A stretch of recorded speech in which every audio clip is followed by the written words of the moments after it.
ven a disfrutar. Bienvenido a este lugar. La casa no sirve de nada si tú no estás aquí.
Tu presencia es nuestro hogar, dulce hogar.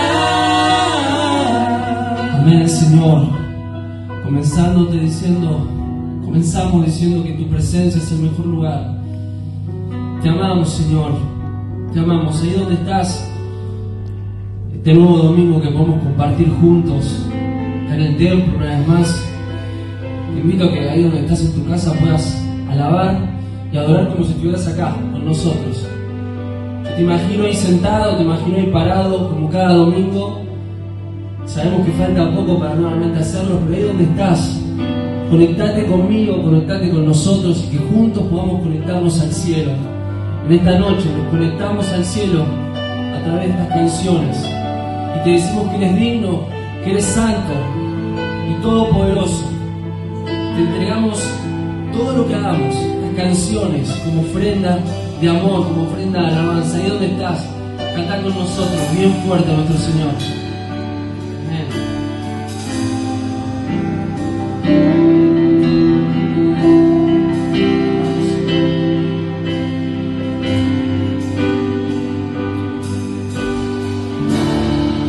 Digno es el Cordero Santo, Santo, Santo es Él.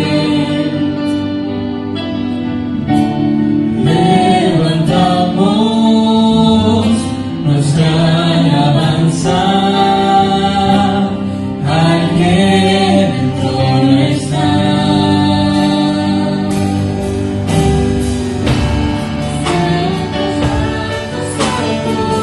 Dios Todopoderoso, quien fue, quien es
y damos gloria.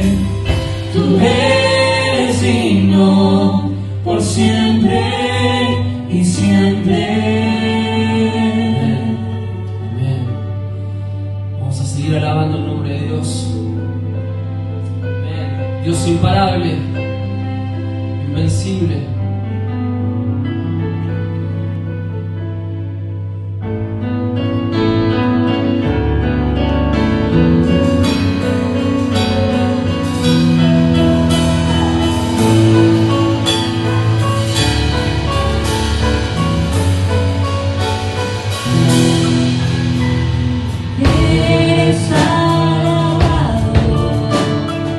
Eres exaltado, tu nombre levantamos.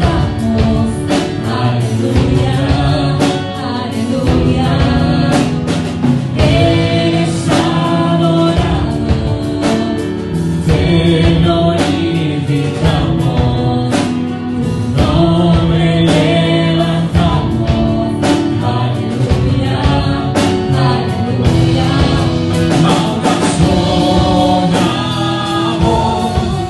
Nos unimos hoy, te cantamos en adoración. Dios imparable, Dios imposible, inigualable, eres invencible. Dios imparable, Dios imposible, inigualable, eres invencible. No tengo temor, en mi corazón tú tienes el control. No tengo temor, en mi corazón tú tienes el control. No me falta nada si te tengo a ti. No me falta nada si te tengo a ti.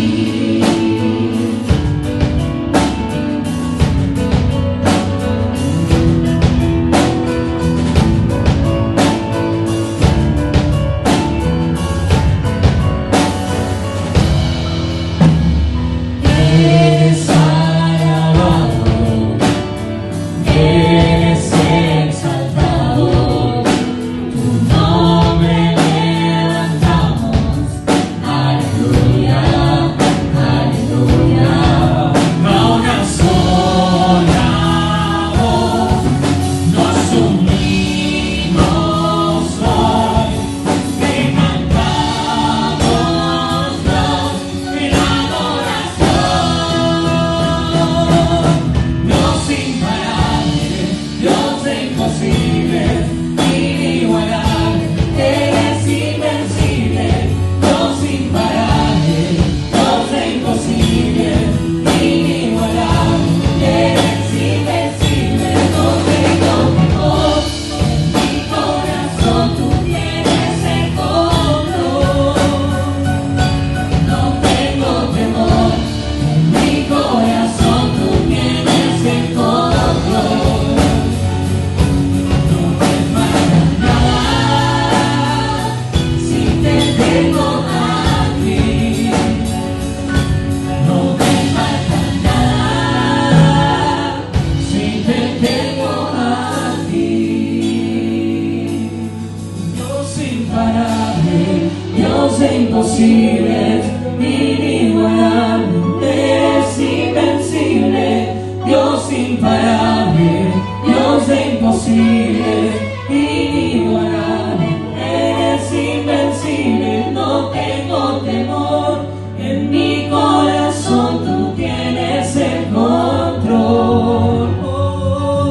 No tengo temor, en mi corazón tú tienes el control. No tengo temor, en mi corazón tú tienes el control.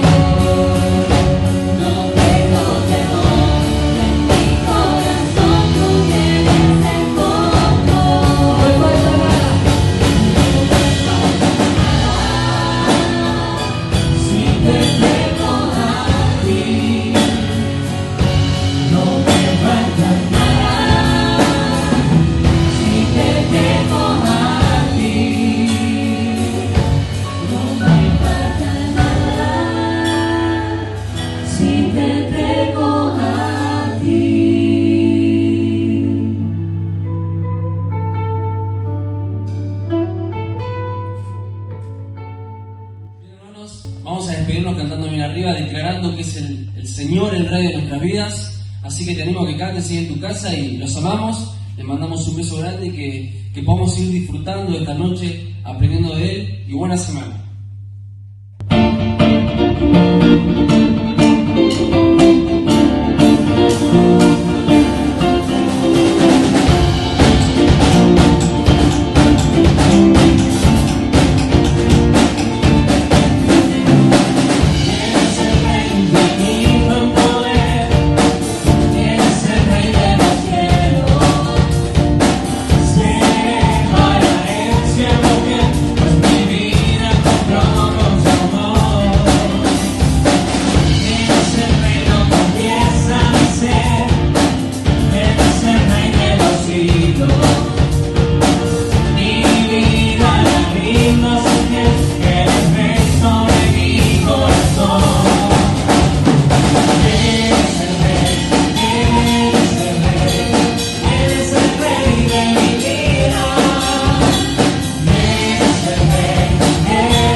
Hermanos, ¿cómo están? Es un gusto poder saludarlos a la distancia, aunque más no sea. La última vez que había compartido una palabra que el Señor me la había dado para mí y la quise compartir con ustedes, que habíamos sido salvos por gracia de Dios y que ese fue un regalo que el Señor nos hizo, no porque nosotros hayamos hecho algún mérito para merecerlo.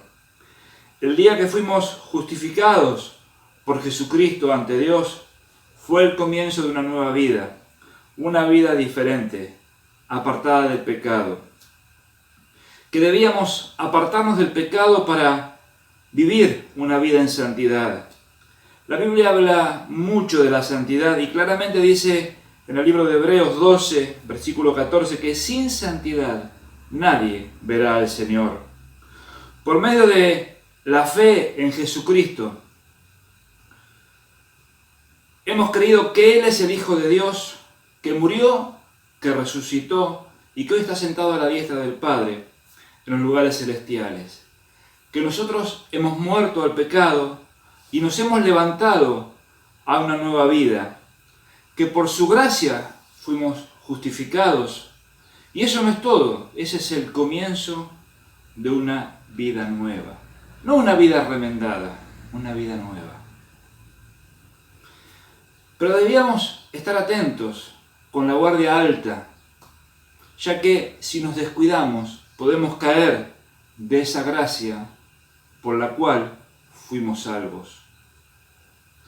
Quiero compartir esto porque este último tiempo, por ahí al no trabajar, tengo un poquito más de tiempo para pensar algunas cosas. El Espíritu Santo me ha estado inquietando. Y si bien es un aviso personal para mí, a despertar, el solo hecho de pensar que puedo caer de su gracia por estar más ocupado en mis cosas que en las cosas del Señor, me produce algo que me da escalofríos. La Biblia es clara y nos advierte que podemos alejarnos de Cristo. Y dice en Hebreos 2:1, por tanto es necesario que con más diligencia atendamos las cosas que hemos oído, no sea que nos deslicemos, porque si la palabra dicha por medio de ángeles fue firme, y toda transgresión y desobediencia recibió justa retribución, recibió un pago, Jesucristo se hizo cargo y pagó el precio de esa transgresión, de esa desobediencia allí en la cruz. ¿Cómo escaparemos nosotros si descuidamos una salvación tan grande? Y Pablo también dice que debemos considerar el ejemplo del pueblo de Israel, quien se había deslizado. En 1 Corintios 10, del 5 al 12, dice, sin embargo, la mayoría de ellos no agradó a Dios, y por eso sus cuerpos quedaron tendidos en el desierto. Está hablando Pablo del pueblo de Israel que vagó 40 años en el desierto por desobedecer a Dios. Todo esto sucedió como un ejemplo para nosotros, para que no deseemos lo malo como ellos lo desearon. Por eso no adoren ustedes a ídolos, como algunos de ellos lo hicieron, según dice la Escritura. La gente se sentó a comer y a beber, y luego se levantó a divertirse. No nos entreguemos a la prostitución, como lo hicieron algunos de ellos. Tampoco pongamos a prueba a Cristo, como alguno de ellos lo hizo, por lo que murieron mordidos por serpientes. Ni murmuren contra Dios, como algunos de ellos murmuraron, por lo que el ángel de la muerte los mató. Todo esto les sucedió a nuestros antepasados como un ejemplo para nosotros, y fue puesto en las Escrituras como una advertencia para los que vivimos en estos últimos tiempos. Así pues, decía Pablo, el que esté firme, tenga cuidado de no caerse. Si vamos un poquito más adelante en la Biblia, más allá de Hebreos, y empezamos a leer Apocalipsis, ahí cuando Juan se encuentra en la isla de Patmos y en esa visión espiritual que tiene, Dios se le revela, a tal punto que dice que lo ve a Jesucristo parado, con vestiduras resplandecientes. Me imagino a Juan, que cayó de rodillas, y me lo imagino a Jesús, que le dijo, no temas. Yo me lo imagino a Juan arrodillado en el suelo, tirado de susto, y a Jesús parado con la mano al hombro diciéndole, no temas, yo soy el primero y el último, yo soy el que venció la muerte. Y le dice, escribe lo que ves. Todos los mensajes a las 7 iglesias tienen la misma dirección. Arrepiéntete y vuelve a mí, dice el Señor. Queda claro que entonces es posible que podamos caernos de aquella gracia por la cual fuimos salvos. Vamos a ver el mensaje a la iglesia de Efeso. Dice Apocalipsis 2:1, yo conozco tus obras y tu arduo trabajo y paciencia, y que no puedes soportar a los malos, y has probado a los que se dicen ser apóstoles y no lo son, y los has hallado mentirosos, y has sufrido y has tenido paciencia, y has trabajado arduamente por amor de mi nombre y no has desmayado. Pero tengo contra ti que has dejado tu primer amor. Recuerda, por tanto, de dónde has caído y arrepiéntete, y haz las primeras obras, pues si no, vendré pronto a ti y quitaré tu candelero de su lugar, si no te hubieras arrepentido. Habían hecho muchas cosas buenas, pero evidentemente no era todo. Perder el primer amor es caer de la gracia del Señor, es soltarse de su mano, es ya no disfrutar el gozo ese que sentimos adentro cuando estamos en su presencia, es perder el primer amor, es abandonar el amor por Jesús, es alejarse del trono de la gracia. Y alejarse de la gracia es perder el amor a Dios, a su iglesia, a su obra, a las almas perdidas, a la comunión con los hermanos, al testimonio que yo doy como cristiano ante la sociedad. Todo eso es caer de la gracia, es alejarse de la gracia de Dios. Esta iglesia no obedeció lo que Dios le pidió, no se arrepintió y todo lo que tenía lo perdió. Fue quitado el candelero, fue quitada la presencia del Espíritu Santo del lugar que ocupaba en la iglesia. Pablo ya se los había advertido en Efesios 5:14. Despiértate tú que duermes, levántate de entre los muertos y te alumbrará Cristo. Hoy en la actualidad ni la ciudad de Éfeso existe. Es una zona desértica. A tal punto llegó la desobediencia de la iglesia a Dios. La iglesia que perdió su primer amor cayó, no se arrepintió y jamás se levantó. Vamos a ver otro ejemplo, la iglesia de Pérgamo. Esta carta es la tercera de las 7 cartas a la congregación de cristianos que vivía en Pérgamo, ubicada, dice la geografía, a unos 30 kilómetros del mar Egeo, en la región llamada Eólida, en lo que hoy es Turquía. Los hechos demuestran que Pérgamo se convirtió en una rica y poderosa ciudad, conservando grandes colecciones de arte y siendo una de las principales bibliotecas de Asia. Dice que su biblioteca tenía más de 200.000 volúmenes en pergaminos. 200.000 volúmenes en pergamino. Cuando Juan escribe la carta, la iglesia había empezado a enriquecerse económicamente, materialmente, pero a empobrecerse espiritualmente. Estaba en su época de apogeo económico la ciudad y la iglesia también. Y estaba en su época de apogeo político también la iglesia. Se había igualado el poder de la iglesia y el poder del Estado. Y se había desviado la doctrina enseñada por los discípulos, por los apóstoles, que enseñaban lo que Jesús había mandado. Y Juan, escribiendo lo que veía, lo que Dios le mostraba, le dice el Señor a la iglesia: yo conozco tus obras y dónde moras, donde está el trono de Satanás, pero retienes mi nombre por sobre todas las cosas y no has negado mi fe. Pero tengo unas pocas cosas contra ti, que tienes ahí a los que retienen la doctrina de Balaam, que enseñaba a Balac a poner tropiezo a los hijos de Israel, a comer cosas sacrificadas a los ídolos y a cometer fornicación.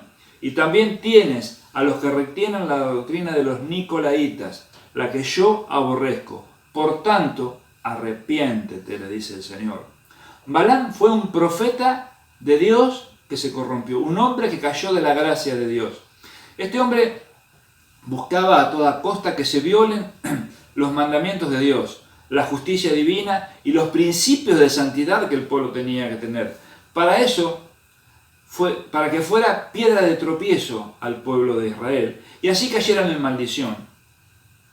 Balaam sabía que quien fornicaba o quien practicaba idolatría quedaba separado de Dios.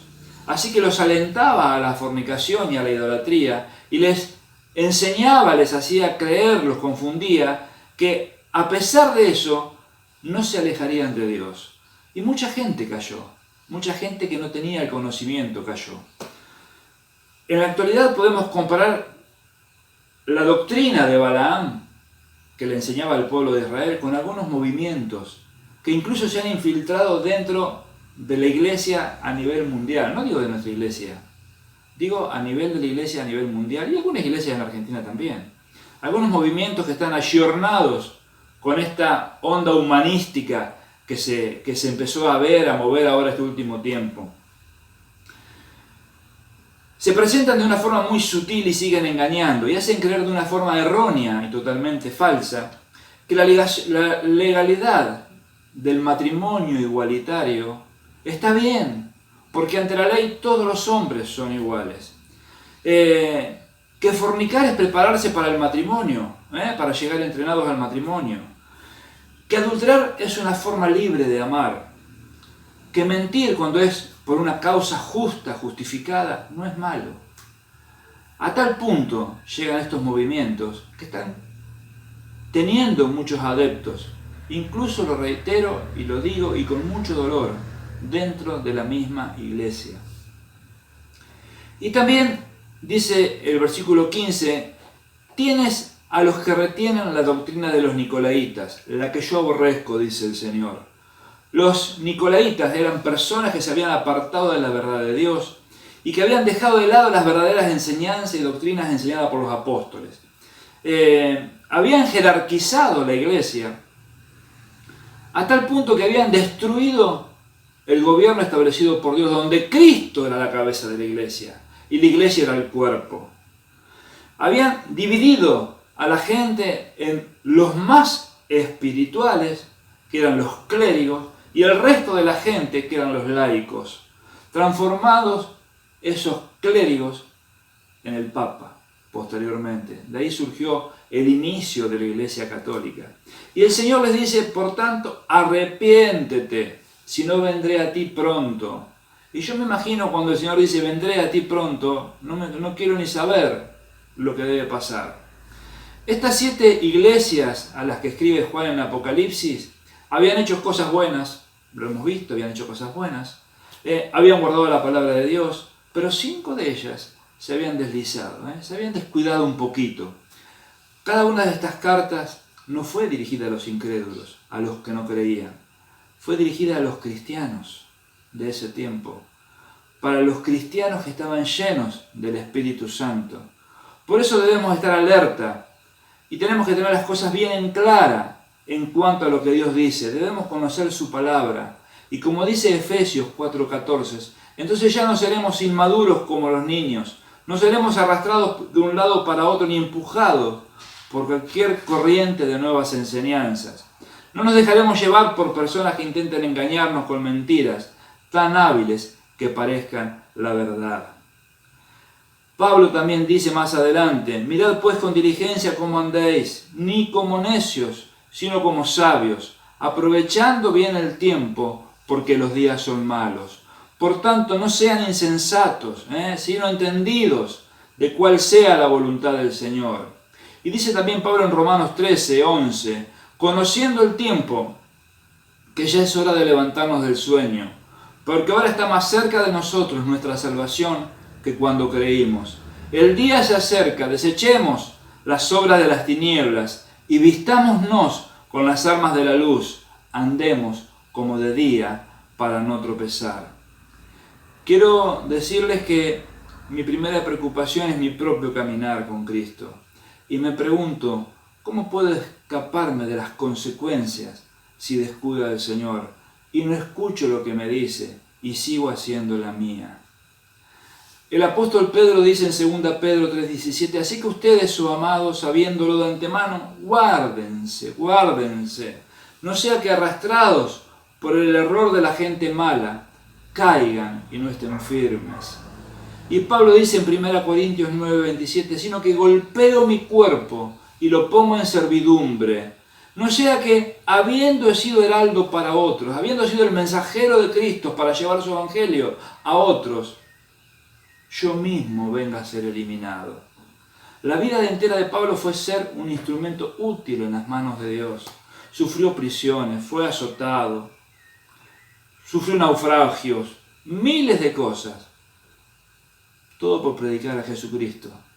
Y él habla aquí como uno que tiene miedo de solo pensar en dejar de estar firmes.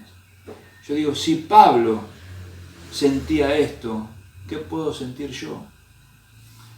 Leí acerca de un pez que los biólogos pensaban que se había extinguido, pero haciendo estudios y relevamiento en ciertos lugares que este pez habitaba, encontraron una especie similar en cuanto al tamaño, en unas cuevas de un lago muy profundo en Michigan, en Estados Unidos.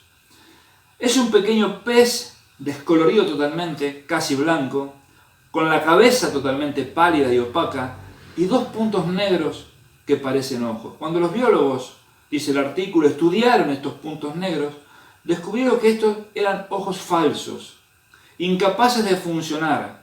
Externamente, los puntos solo parecían ojos normales, con la apariencia perfecta a la vista humana, pero detrás de esos ojos todo estaba en ruinas. El nervio óptico se había transformado solamente en un hilo, inerte, sin vida. Estos peces tenían ojos, pero no podían ver. ¿Qué descubrieron entonces? Esta especie en particular en un tiempo fue la especie que creían que se había extinguido. De ser un pez multicolor y brillante y tener ojos que funcionaban normalmente, se transformó en el pez que habían encontrado. ¿Qué había pasado? Este pez se alejó de la superficie del lago, donde la luz del sol iluminaba y calentaba el agua, y prefirió habitar donde la oscuridad y el frío de las profundidades reinaban. Al esconderse, los colores brillantes de este pez se volvieron blanco pálido, y no necesitaba ojos, así que la naturaleza lo acomodó al medio ambiente donde se movía y donde vivía. Y así perdió su función visual totalmente por la falta constante de la luz. Que no me pase como este pez, que por alejarme de la luz y del calor vaya cambiando mi apariencia y parte de mí se vaya muriendo porque no la uso. Lo que no se utiliza se atrofia, se pierde. Tenemos que ejercitarnos continuamente en nuestra vida espiritual. Debo alimentarme a diario, debo cuidar mi santidad, debo cuidar mi salvación, que fue por gracia, por ese sacrificio enorme que Jesús hizo por mí, porque si la descuido, la puedo perder. ¿Y para qué entonces Jesús murió por mí, si yo descuido esa salvación tan grande que tengo hoy en día? ¿Y para qué ese sacrificio no haya sido de gusto, no haya sido en vano? Es que yo debo esforzarme por estar firme y no deslizarme. Estar siempre alerta y con la guardia alta, para prevenir así los ataques que quieran confundirnos, que vienen de parte del diablo. Que el Señor te bendiga.